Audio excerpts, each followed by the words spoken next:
The protagonist, a self-proclaimed loner who spent his days reading alone at lunch, recalls the moment chaos erupted when a magic circle suddenly appeared and began his unpredictable ice guide journey.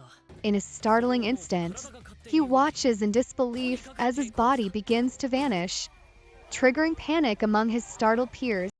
Awakening in a stark white room under the anxious guidance of a dismayed god, he is forced to choose from a hodgepodge of leftover, unimpressive skills that seal his fate in this harsh, new realm.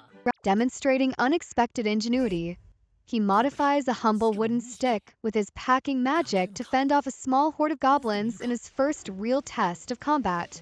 Reluctantly drawn back into the fray, he witnesses the scattered survivors reunite under the determined leadership of the class rep, who drives them toward a safe riverside clearing amid the chaos. Tensions flare when the delinquents' disruptive ambitions threaten the fragile unity, prompting the class rep to swiftly subdue their schemes and restore order.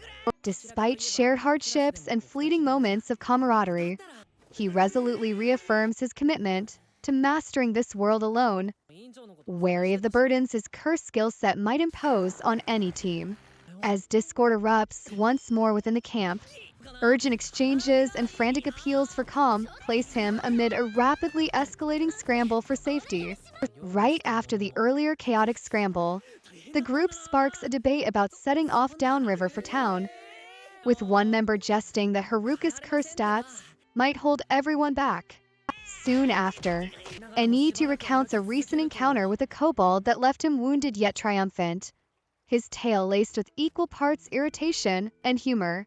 The conversation then turns heated as classmates bicker over a baffling subjugation mishap during combat, while Haruka laments past missteps and pleads for guidance amidst the mounting tension. In the midst of the turmoil, Enichi demonstrates his quirky knack for combining his packing skill with lightning magic, an unexpected twist that draws both awe and playful teasing from the group as plans for leveling up and mending old grievances begin to form. Shortly thereafter, the group throws themselves into a lively training bout against a trio of nimble kobolds, a skirmish that both exposes their imperfect coordination and kindles a sense of reluctant team synergy. A brief, lighthearted interlude follows when NET introduces the marvel of a peculiar house he built, a safe haven that inspires amused chatter about future ventures and even a controversial hijack skill. Finally, as plans solidify to leave the woods for town, careful strategic talk intermingles with wry banter about dangerous rival skills and uncertain loyalties, leaving the group poised on the brink of their next chapter. During a heated discussion, the strategist and NET debate the ominous hijack skill, with NET hinting at the possibility of possessing the deadly ability. Haruka then confesses that the hijack skill, renowned for stealing an opponent's abilities through lethal force, is a guarded secret among the few who know its true nature. NET further reveals that while rival groups manage to seal off dangerous talents like puppeteer and charm, his own remains unbound, emphasizing both its peril and potential. Shifting focus, the group deliberates their next move as they plan to set up camp near a scenic riverside, humorously lamenting earlier misadventures with scarce supplies. In an impressive display of ingenuity, NET combines magic wrap with weight magic to propel himself into the air, leaving his companions visibly awed. Tension mounts when the team spots Ice Sky natives under attack, prompting Haruka to vow to engage in battle if necessary, while earnestly expressing his desire to aid genuine victims. Energized by the promise of a bustling town, the adventurers then race toward Omui, spurred on by its vibrant ambience visible on the horizon. At the Adventurers Guild, the group navigates intricate registration requirements and level debates, exchanging sly remarks about their modest standings and uncertain futures. A tense exchange with the guild boss over the appraisal of magic crystals leads to an installment-based payment that assures the team exactly 8 million era for their haul. As night approaches, NED urges everyone to return, citing exhaustion and dwindling funds after a spirited shopping spree at a quirky weapon shop. Pressed by the allure of solitude, NET later contemplates his perennial draw to the wilderness, bemoaning the constraints of town life and the hollow trust others seem to place in him. In a final burst of ingenuity, he remarks how his humble wooden staff, now empowered by Mistle Vine and cleverly enhanced, packs a surprising punch, reaffirming his resolve to return to his solitary forest haven. NET exclaims with triumphant relief over the success of escape plan. Part 2. Eager to return to the seclusion of the forest despite the uproar around him. Amid the chaos, a heated exchange sparks when NET boasts about his improvised wooden staff, now enhanced with Mistle Vine, while class rep disparagingly questions his unconventional magic. Shortly after, Marielle approaches Haruka with formal gratitude, bestowing upon him an official ID that promises freedom of passage. Even as his replies brim with reluctant sarcasm, the conflict escalates as NET, unleashing a unique combination of his leftover and self-made skills, confronts overwhelming enemy attacks with strategic boldness, his determination echoing through the fray. In a final critical exchange, Tactician challenges NET with piercing remarks about skill theft and the warped arithmetic of power in this realm, forcing both sides to confront the unpredictable nature of their new world. NET explains that even the so-called leftover skills have proven invaluable as he demonstrates how his dummy technique lets him control himself from the outside, countering any meddling opposition. Tactician and fighter, however, decry this reliance on unconventional methods, insisting that the simple arithmetic of his former world no longer applies in this unpredictable realm. A genius among them laments the tedium of his past school days, while Tactician reveals a chilling ambition to acquire all overpowered skills, even if it means sacrificing his classmates through precise, calculated methods. In response, NET criticizes Tactician's overconfidence, arguing that genuine progress comes from relentless effort rather than idle calculations, with shadows of past betrayals like Tanaka's looming over their debate. Urgency mounts when reports of an advancing orc horde threaten Omui, spurring the assembled group to mobilize and brace for imminent battle.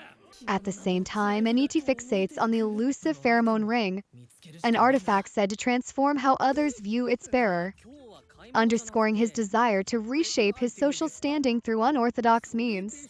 Amid these developments, Haruka calls his companions to unite as they prepare to venture deeper into the dungeon, merging echoes of his solitary past with the necessity of collective action. The combat intensifies as NET unleashes a rapid barrage of innovative skills against a mysterious secret boss, his swift maneuvers and magical prowess challenging the realm's darkest threats. A fierce clash ensues where diverse strategies, cursed artifacts, and swirling miasma reveal the ancient and perilous secrets of the dungeon with every exchanged blow. Amid the chaos, Neat's sardonic remark about his allies' overbearing nature punctuates the relentless skirmish, leaving their fates suspended in an uneasy and uncertain balance.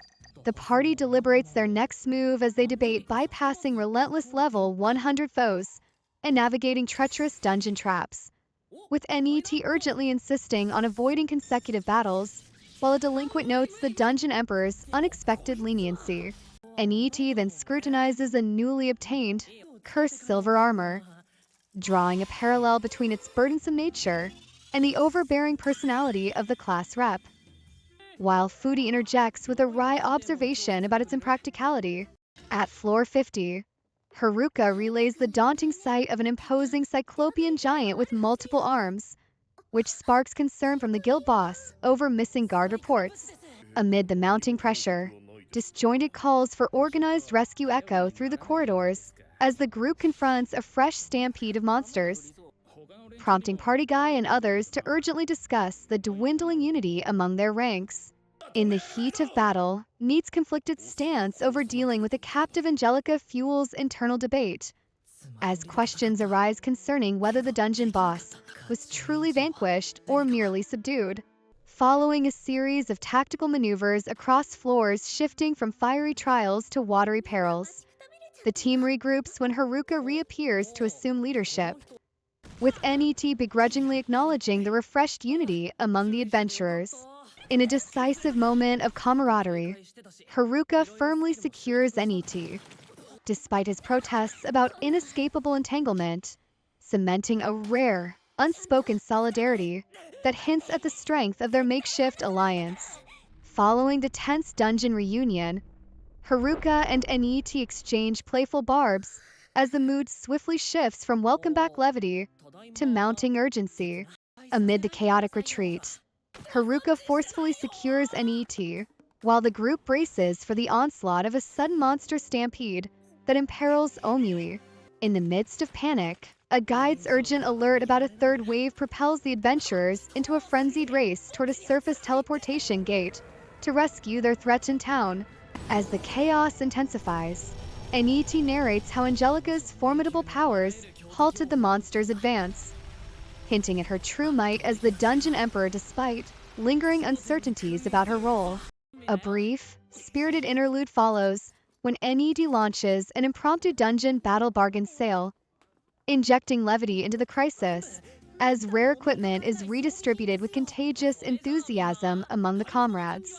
The tension deepens when Haruka probes NET about his unorthodox methods in subjugating the Dungeon Emperor, prompting a cascade of reluctant revelations about Angelica's mysterious past and her emergent status. Later, as the group momentarily sets aside danger to share a hearty hot pot meal and lighthearted banter, their combined resilience and individual burdens intertwine, highlighting both their solitary natures and unexpected camaraderie. The night draws on with Haruka urging Angelica to recount her arduous journey from dungeon obscurity, inviting her into a quiet interlude beneath the fading sunset that promises both comfort and a fresh understanding of her true self.